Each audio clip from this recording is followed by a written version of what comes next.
বৈশ্যৰ ঘৰত ক্ষত্ৰিয়ৰ ঘৰত যাৰ ঘৰতে জন্ম নহওক লাগে শিশুসকলক লৈ যায় সিহঁতি লৈ গৈ সিহঁতি ডাঙৰ দীঘল কৰাৰ পাছত একেলগে ডাঙৰ দীঘল কৰে কিন্তু তাতে সকলোকে শিক্ষা দিয়ে চাৰিবিধ শিক্ষাই তেওঁলোকক দি দিয়ে ব্ৰাহ্মণৰ জ্ঞান ব্ৰহ্মজ্ঞান ক্ষত্ৰিয়ৰ ধৰ্মকৰ্ম বৈশ্যৰ ধৰ্মকৰ্ম শুদ্ধৰ ধৰ্মকৰ্ম এই গোটেই বস্তুখিনি দিয়ে দিয়াৰ পাছত সেই শিশুসকলৰ ভিতৰত যিসকল শিশুৰ গাত ব্ৰহ্মগুণ বিকশিত হয় সেই শিশুটোক লৈ আহি ব্ৰাহ্মণৰ ঘৰত দি থৈ যায় তেওঁ কাৰ ঘৰৰ পৰা নিছিলে আমাৰ কথা নহয় আৰু যিজন শিশুৰ গাত বৈশ্যগুণটো বিকশিত হয় বৈশ্যৰ ঘৰত দি যায়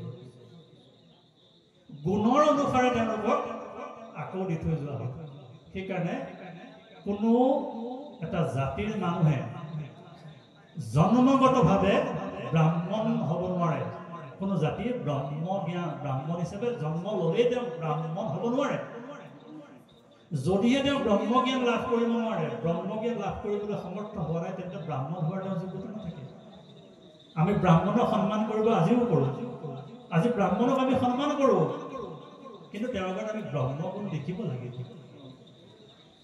যদি তেওঁ ব্ৰাহ্মণ হৈ বেদৰ মন্ত্ৰ উচ্চাৰণ কৰিব নোৱাৰে বেদৰ লক্ষণ কৰিব নোৱাৰে তেওঁক আমি কি ব্ৰাহ্মণ বুলি সেইজনকো আমি ব্ৰাহ্মণ বুলিয়ে কম যিজন সুধীৰৰ ঘৰত জন্ম হৈ বেদৰ বাণী ক'ব পাৰিছে সেইজনক আমি ব্ৰাহ্মণৰ আসন দিম আমি ব্ৰাহ্মণক সন্মান কৰোঁ এটা জাতিক লৈ পেলাই আমি ব্ৰাহ্মণৰ উপাধিটো আমি নিদিম সেইকাৰণে গুৰুজনে ইয়াত কোনো জাতিৰ কাৰণে বিশেষ আসন ৰখাই নাই সকলো ভকত ইয়াত কোনো আমাৰ কোনো জাতৰ ওপৰত ভিত্তি কৰি কাকো অগ্ৰাধিকাৰ দিয়া নহয় জনমতে সকলো ক্ষুদ্ৰ তাৰপিছত যেতিয়া আপুনি শৰণ গ্ৰহণ কৰিলে যিদিনাখনৰ পৰা আপুনি শৰণ গ্ৰহণ কৰিলে সেইদিনাখনৰ পৰা আপুনি দ্বিজলৈ ৰূপান্তৰিত দুবাৰ জন্ম হ'ল তাৰমানে 2 নম্বৰবাৰ জন্ম হ'ল আপোনাৰ কেনেকৈ প্ৰভু ৰামচন্দ্ৰই লক্ষ্মণক আদেশ কৰিছে ভাতৃ তুমি মোৰ ৰাম ৰাজ্যত থকা আটাইতকৈ বয়সীয়াল ভকতজনক এবাৰ লগ কৰাই দিয়াচোন মই তেওঁৰ মুখেৰে শুনিব খুজিছোঁ যে মোৰ ৰাম ৰাজ্যত বাস কৰা প্ৰজা হিচাপে তেওঁ কিমান সুখী তেতিয়া লক্ষ্মণে আটাইতকৈ বয়সস্থ ভকতজনক বিচাৰি পেলাই ওলাই গৈ তেওঁ এজন ভকতক লগ পালে যিজন তিনিমূৰীয়া বুলি কয় তিনিমূৰীয়া মানে গম পাইছে নহয় আপুনি আঁঠু আৰু মোৰ একেবাৰে সমান যদি লাগি যায় তিনিমূৰীয়া ভকত লক্ষ্মণে ভাবিলে এইজনেই আটাইতকৈ বয়সস্থ ভকত যেন লাগিছে আৰু ৰামচন্দ্ৰই বিচৰা চাগে এইজনেই হ'ব গতিকে তেওঁ ৰামচন্দ্ৰৰ ওচৰলৈ লৈ যাবৰ কাৰণে বোলে বাপ আমি প্ৰভু ৰামচন্দ্ৰৰ ওচৰৰ পৰা আহিছোঁ ৰামচন্দ্ৰৰ ভাতৃ লক্ষ্মণ আৰু আপোনাক প্ৰভু ভগৱন্ত ৰামচন্দ্ৰই লগ পাব বিচাৰিছে আপোনাৰ মুখেৰে কিছু কথা শুনিব বিচাৰিছে তেতিয়া লক্ষ্মণে সুধিলে বাপ আপোনাক আমি জানিব পাৰোঁ নে আপোনাৰ বয়স কিমান হৈছে তেতিয়া ভকতজনে উত্তৰ দিছে যে মোৰ বয়স 10 বছৰ তেতিয়াতো লক্ষ্মণে কৈছে দেখাততো আপোনাক 100 বছৰ নিচিনাই লাগিছে কিন্তু আপুনি যে 10 বছৰ বুলি কৈ দিলে বাৰু যি কি নহওক আপুনি ৰজাৰ ওচৰলৈকে যাওঁ ৰজাৰ ওচৰতে আপুনি ক'বগৈ প্ৰভু ৰামচন্দ্ৰৰ ওচৰত যে আপুনি আমি মোৰ হিচাপততো আপুনি বয়স নিচিনা লাগিছে গতিকে আপোনাক লৈ যাব বিচাৰিছোঁ তেতিয়া বাপজনে ক'লে যে তুমি ক'বাগৈ যে তেওঁ যাব বিচৰা নাই তেতিয়া একেকেইটা কথাকে প্ৰভু ৰামচন্দ্ৰক ক'লেহি ৰামচন্দ্ৰই ক'লে যে তুমি তুৰন্তে ভকতজনক আমাৰ ওচৰলৈ আহা তেতিয়া যথাবিহিত ব্যৱস্থাৰে তেখেতক ৰজা ৰামচন্দ্ৰৰ ওচৰত থিয় কৰোৱা হৈছে ৰামচন্দ্ৰই সুধিছে আপুনি যে ক'লে আপোনাৰ বয়স 10 বছৰ আপোনাক দেখাতকৈ 100 বছৰ নিচিনাই লাগিছে তেতিয়া বাপজনে উত্তৰ দিছে হে প্ৰভু আপুনি দশৰথৰ পুত্ৰ ৰামচন্দ্ৰ এই বুলি জনা 100 বছৰ হয় মই 100 বছৰেই হৈছে বয়স হিচাপে হয় 100 বছৰ বয়সত মই আপোনাক দশৰথৰ পুত্ৰ ৰাম বুলি ভাবিছিলোঁ। আৰু 10 বছৰ মানে বয়স হৈছে যেতিয়াৰ পৰা তোমাক মই প্ৰভু ভগৱন্ত ত্ৰিজগতৰ অধিপতি তুমি যে সেইজন জনাটো কিন্তু মোৰ 10 বছৰে হৈছে। যদিও মোৰ বয়স হিচাপে 100 বছৰ হৈছে, তোমাক যিদিনাখনৰ পৰা মই চিনি পাইছোঁ সেইদিনাখনৰ পৰা আমাৰ বয়সৰ হিচাপটো হৈছে। গতিকে জন্মতে চব ক্ষুদ্ৰ, কি কৰিব লাগে কি কৰিব নালাগে, কি খাব লাগে কি খাব নালাগে, সেইকাৰণে আমি চব ক্ষুদ্ৰ হিচাপে আছোঁ। যেতিয়া আমি ঈশ্বৰক চিনি পাই গ'লোঁ সেইদিনাখন দুবাৰ জন্ম হৈ গ'ল দ্বিজ।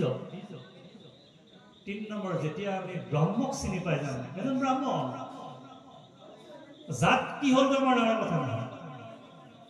তেওঁ ক্ষুদ্ৰ কুলতেই জন্ম লওক, একেবাৰে অধম জাতিটো জন্ম লওক, তেওঁ কিন্তু ব্ৰাহ্মণ হিচাপে গণ্য কৰে।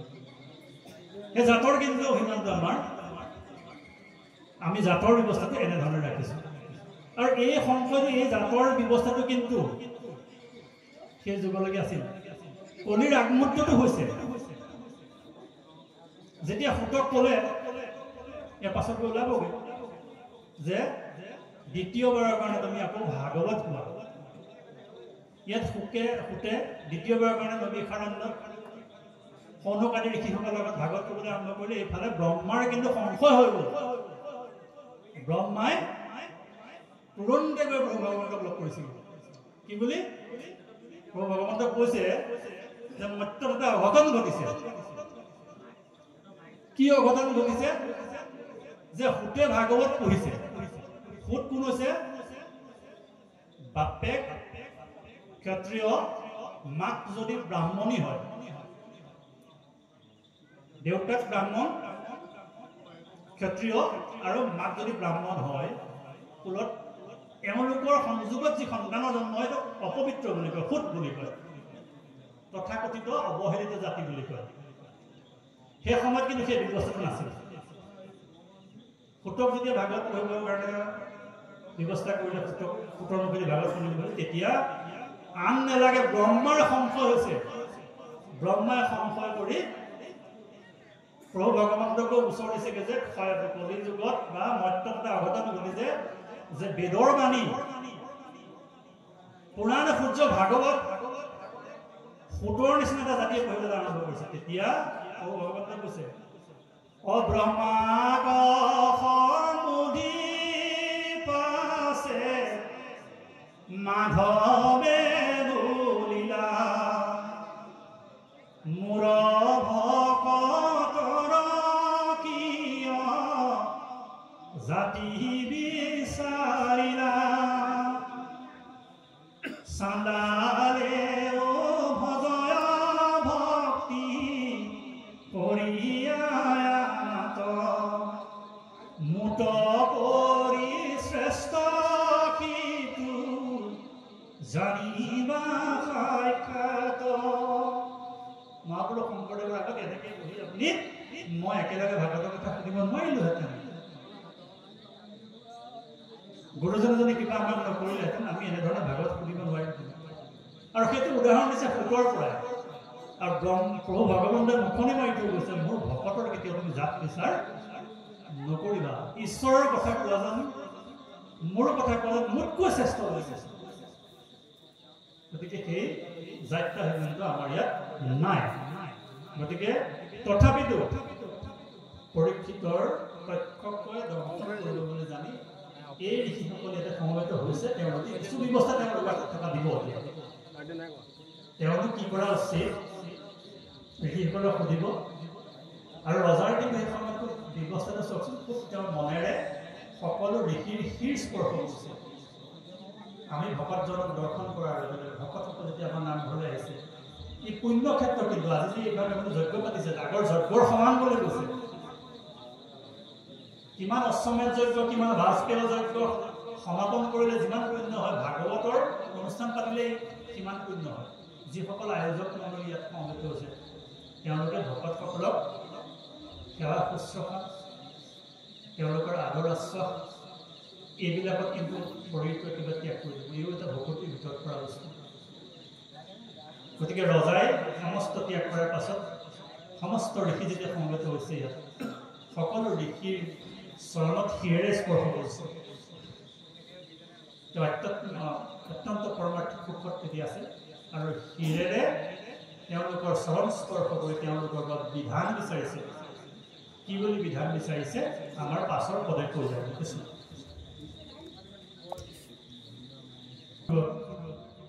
পৰীক্ষিতৰ যিটো প্ৰাৰ্থনা এইটো সমস্তৰে প্ৰাৰ্থনা সমস্ত আমি মৰিবৰ কাৰণে গৈ আছো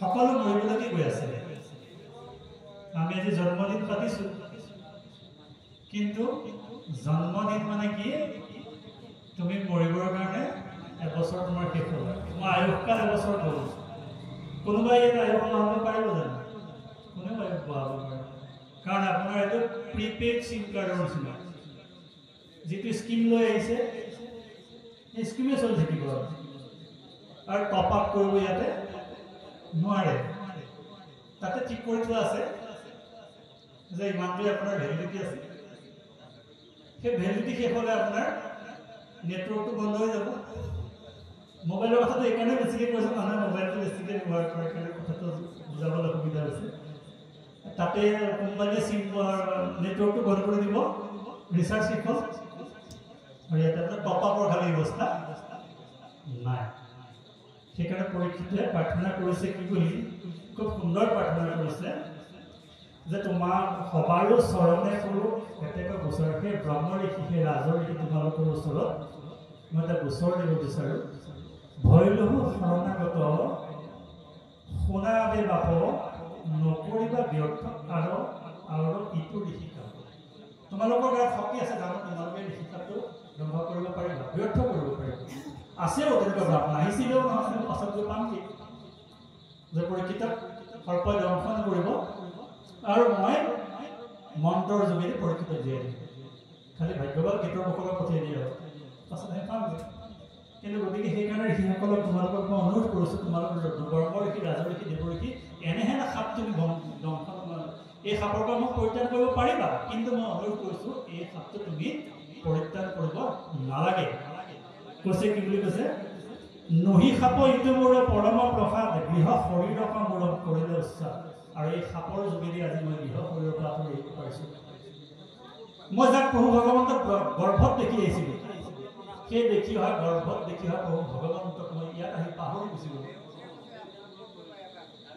আৰু সেইকাৰণে প্ৰভু ভগৱন্তই ভাবিলে যে তুমি যদি এই গৃহ সংসাৰতে সদায় মজি থাকা মোক আৰু কোৱা নহ'ব গতিকে তুমি সেই গৃহ শৰীৰৰ পৰা আঁতৰি অহা সেইকাৰণে সাপৰ চলেৰে মোৰ এই গৃহ শৰীৰৰ প্ৰতি বীৰগতি হৈ যাইছে গতিকে তোমালোকে সেই বীৰগতি হৈ যোৱা সাপটোৰ পৰা তোমালোকে মোক পৰিত্ৰাণ কৰিব নালাগে বা এইটো খণ্ডন কৰিবও নালাগে গতিকে আনৰ বিষয় মনে দেখো বিষ্ঠামূল নিৰু আউৰ বান্ধৱ কৃষ্ণৰ পদমূল মই আৰু যাতে কৃষ্ণৰ পদৰ মূলৰ পৰা ক'তো আঁতৰি যাব লগা নহয় এইটোকে মই কৃপা বিচাৰিছোঁ ঋষি সাপে আশীমুখত তক্ষকে দংশুক আকৌ লাগি কিছু চিন্তা নকৰিব মোক এই কথাটো লাগি তোমালোকে আৰু চিন্তা কৰিব নালাগে ঋষি সাপৰ যোগেদি মোক তক্ষকে দংশন কৰক এইটোত মোৰ কোনো আপত্তি নাই তোমালোকেও এইটো চিন্তিত হোৱাৰ কোনো প্ৰয়োজন নাই যেনমতে হৈ মোৰ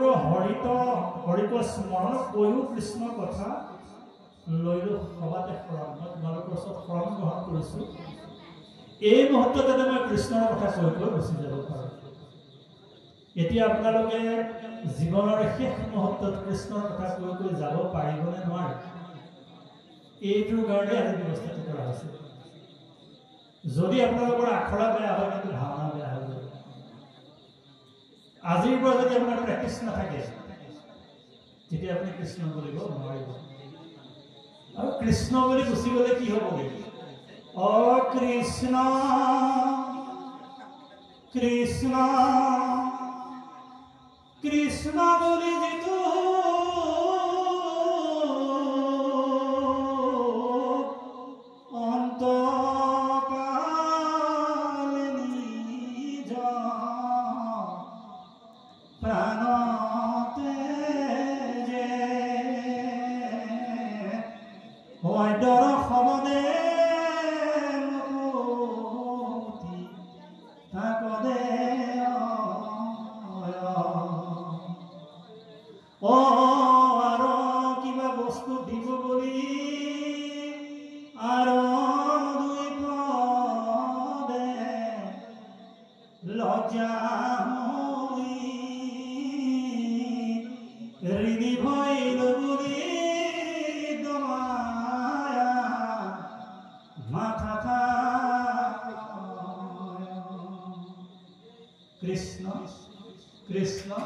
কৃষ্ণ তিনিবাৰ যদি কৃষ্ণ নাম লৈ আপুনি ইহ সংসাৰৰ পৰা গুচি যাব পাৰে এবাৰ কৃষ্ণ বোলাৰ লগে লগে কিন্তু আপোনাৰ সমস্ত পাপ শেষ হৈ গুচি গ'ল সমস্ত পাপ পুণ্য শেষ হৈ গ'ল মুক্তি আপুনি পাই যাব আকৌ দুবাৰ কৰিলে নহয় দুবাৰ কৰি আপুনি ধাৰ থাকিব প্ৰভু ভগৱন্তই কৈছে মই কোনো ভকতৰ ধাৰো নাৰাখো উদাহৰণ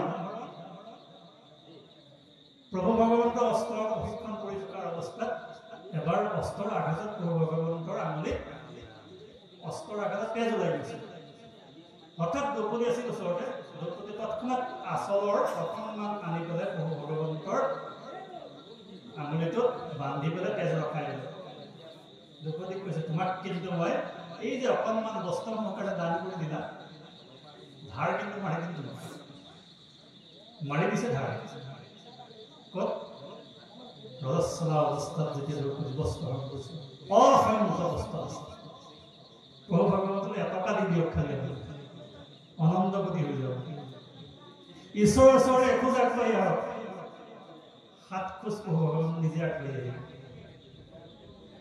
ঈশ্বৰৰ কথা শুনিবৰ কাৰণে কাণখন অকণমান দি চাওকচোন আপোনাৰ হৃদয়খন যদি চাফা কৰি নিজে মোক ক'ব ভগৱানে নিজে কৈছে মোৰ কথা শুনিতো চোৱাচোন এবাৰ মই তোমাৰ কাম অমৃতেৰে পৰিপূৰ্ণ কৰি নিদিওঁ বুলি চাব তুমি 2 টকা পইচা মোলৈ দিয়াচোন তোমাৰ ঐশ্বৰ্যৰে যদি মই পৰিপূৰ্ণ কৰি নিদিওঁ তেতিয়া মোক ক'বা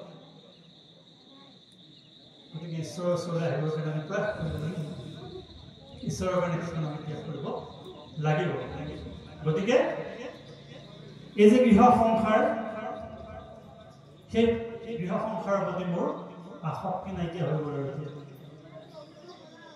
সেইকাৰণে শেষ মুহূৰ্তত জীৱনৰ শেষ মুহূৰ্তত মই তোমালোকক অনুৰোধ কৰিছোঁ যে সেই ঋষিসাপটো আঁতৰাব নালাগে আৰু সেই ঋষিসাপ মোৰ গাত লাগক তথ্যকে আহি দংশন কৰক যাতে মই গৃহ সংসাৰ এৰি প্ৰভু ভগৱন্তৰ ওচৰলৈ গুচি যাব পাৰোঁ তাৰ ব্যৱস্থাটো কোৱা কেনেকৈ মই প্ৰভু ভগৱন্তৰ ঈশ্বৰৰ ওচৰলৈ গুচি যাব পাৰোঁ সেইকাৰণে আজি ইয়াত যে সমবেত হৈছে আজি সকলোৱে সেইকাৰণে প্ৰাৰ্থনা কৰক হে কৃষ্ণ তজো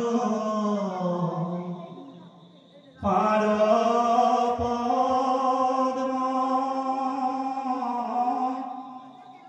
পঞ্জৰ ভিতৰে মোৰ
আজি আমি দেখা হৈ আছো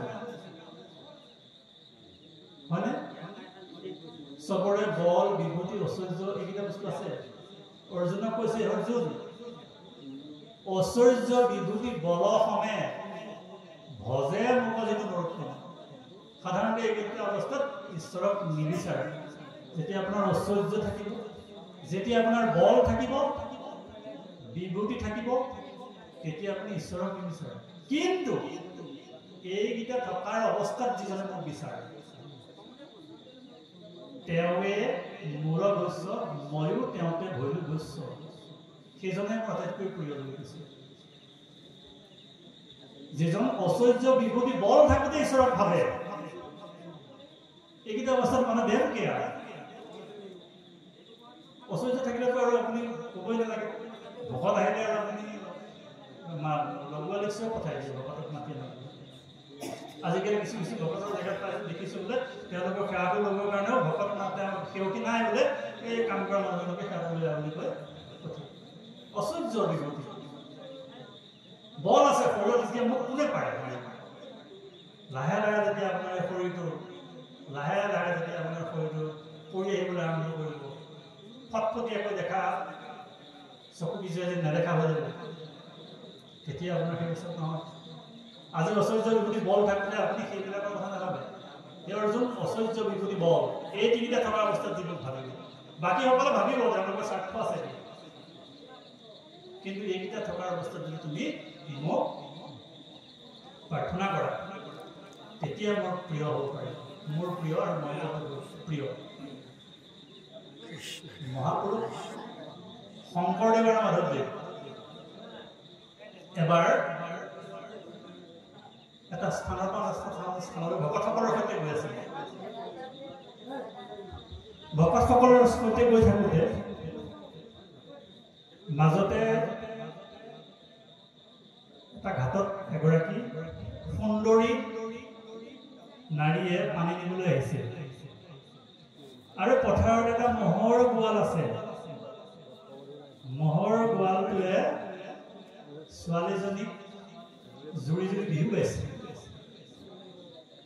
খুব ধুনীয়া ধুনীয়া বিহু গাইছে তেতিয়া ভকতসকল এফালে পাৰ হৈ গৈছে মহাপুৰুষ শংকৰদেৱ মাধৱদেৱ আদি কৰি ভকতসকল তেতিয়া শংকৰদেৱে মাধৱদেৱক সুধিছে বহাৰকো কি শুনা হৈছে তেতিয়া মাধৱদেৱে কৈছে যে বিহু শুনা হৈছে তেতিয়াহ'লে বহাৰকো আমাৰো বিহু গাব লাগে তো বিহু এবাৰ গোৱা তেতিয়া মহাপুৰুষ মাধৱদেৱে গাইছে কি বুলি তোকে চাই ৰাঙনি নালাগে আমনি উলতি উলতি চা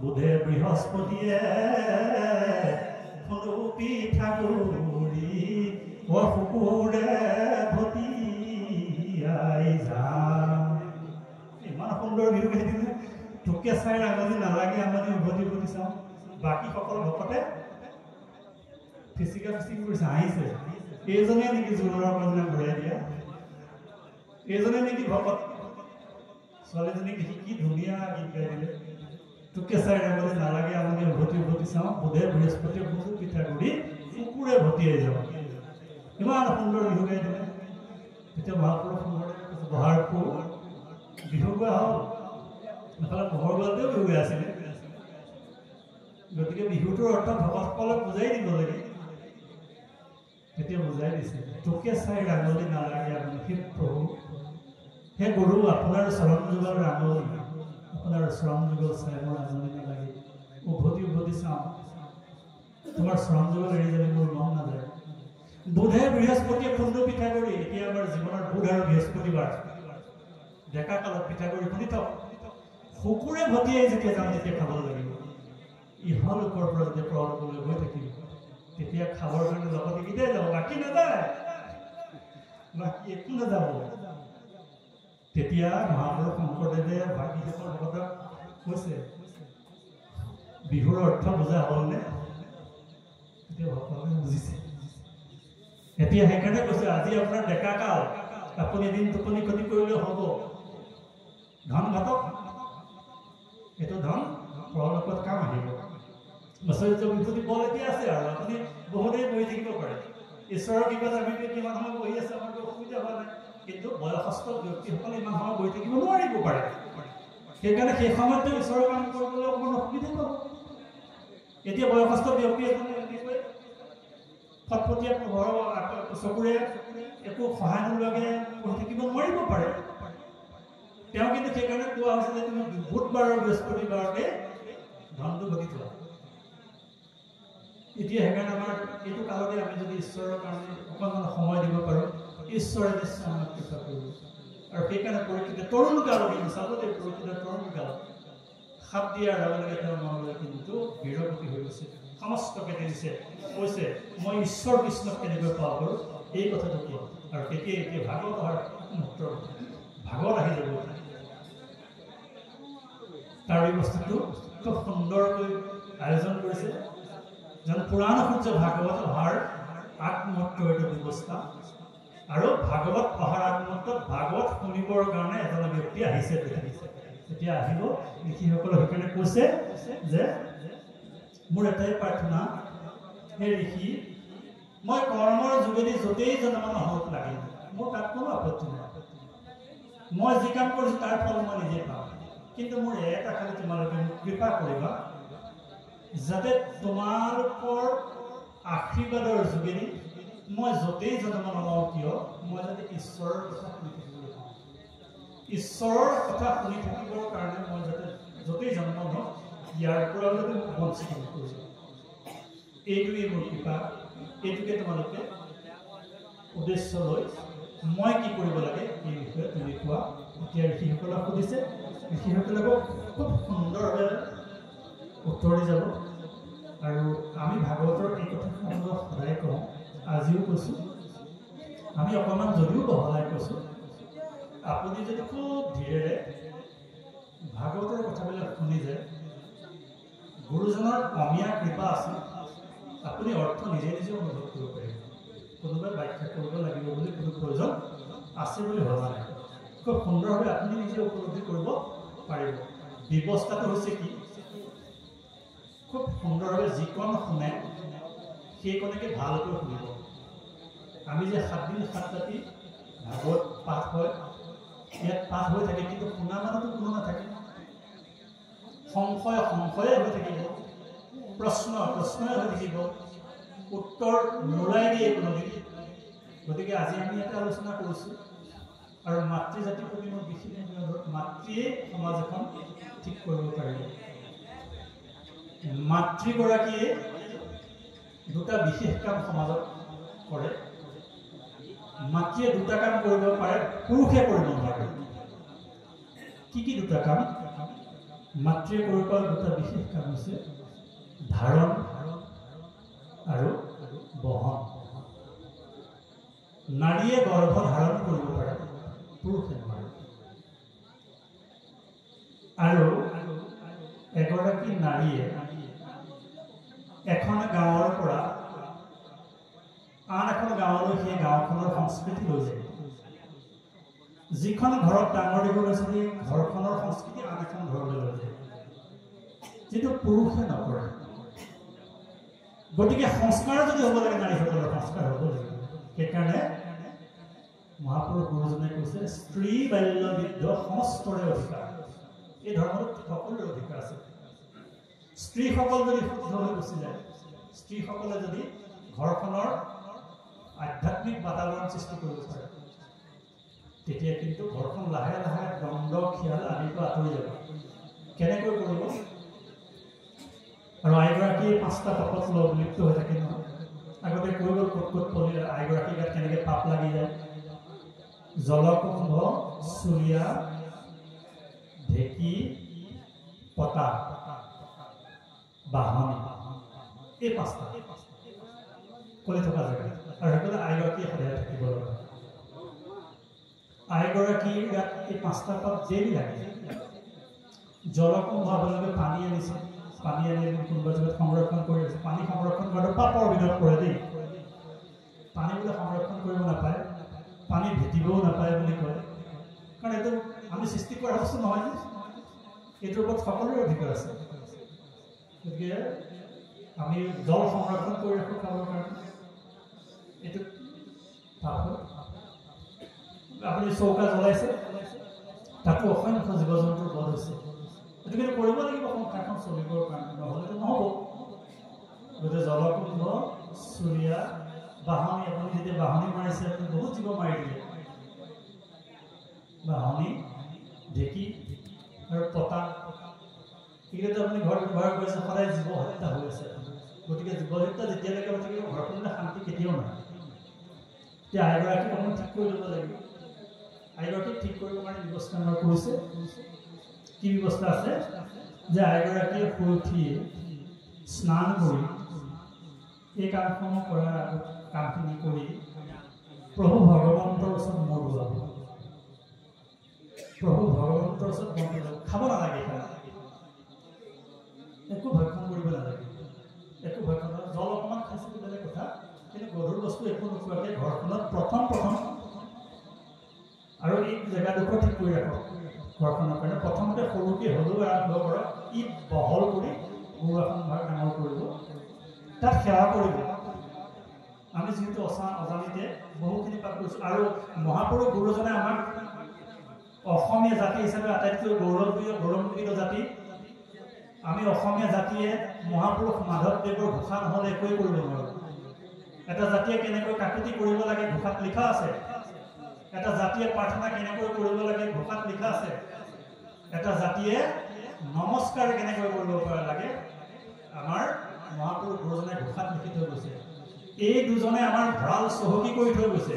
তাৰ এজোটা ঘোষা মই দুৰাচাৰ ইভাগেই হওক যাদৱ যদুনন্দ, এই ঘোষাভাগ কিন্তু প্ৰভু ভগৱন্তৰ ওচৰত বিনতি কৰি গাব, গাই বাকী কৰ্ম জীৱনৰ আগবাঢ়িব।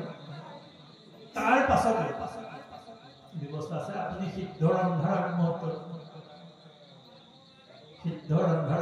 যি আপুনি সিদ্ধ আপুনি ৰান্ধিব বিচাৰিছে তাৰ পৰা আপুনি 4 মুঠি সিদ্ধ আছুতীয়াকৈ ৰাখিব।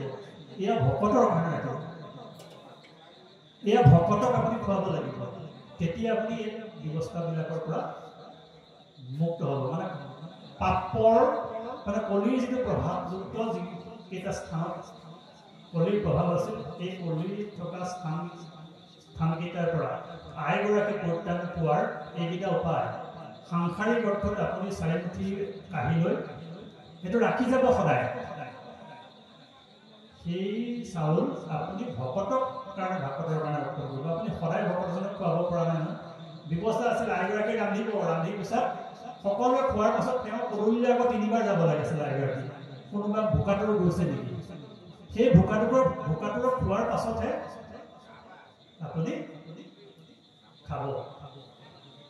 দ্ৰৌপদী এইকাৰণে কৈছিল যে মই যদি নাখালোহেঁতেন তেতিয়াহ'লে মই সমস্ত জগতখনকে খুৱাব পাৰিম। দুৰ্বাসা যেতিয়া কৈছে, দুৰ্বাসা যাওঁতে কৈছে যে দুৰ্বাসাই কৈছে যে তোমালোকে ভাত বনোৱা, মোৰ ভোক লাগিছে, আমি সিদ্ধ খাম। সেই মুহূৰ্তত যেতিয়া দেখিলে যে বিপৰ্যয় দিয়ে, প্ৰভু ভগৱন্ত কৃষ্ণ গৈ পাইছেগৈ।